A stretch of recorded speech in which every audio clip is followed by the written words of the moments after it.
ఒక మాట చెప్తున్నాను, నీవిచ్చు సాక్ష్యం కంటే దేవుడిచ్చు సాక్ష్యం పరలోకంలో కూడా ఉంటుంది.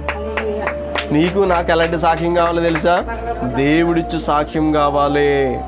నా కుమార్తె నా కోసం ఏదన్నా చేస్తుందని నీ కోసం నా కోసం చెప్పగలిగి ఉండాలి. యోబు సంగతి ఆలోచించిదివా?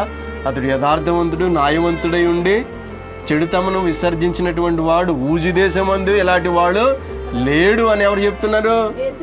యేసే చెప్తున్నాడు. ఆనోకు గురించి కూడా దేవుడు సాక్ష్యం ఇస్తూ ఉన్నాడు. 7వదిగా ఎవరిస్తా ఉన్నారు? ఆనోకు సాక్ష్యం కలిగినటువంటి వాడు. మన సాక్ష్యము అది ఆ సాక్ష్యం కావాలి. ఎక్కడి నుంచి రావాలి? ఇది యేసే నుంచి రావాలి. యేసే మాట్లాడాలి నీ కోసం నా కోసం. ఏమని మాట్లాడాలి?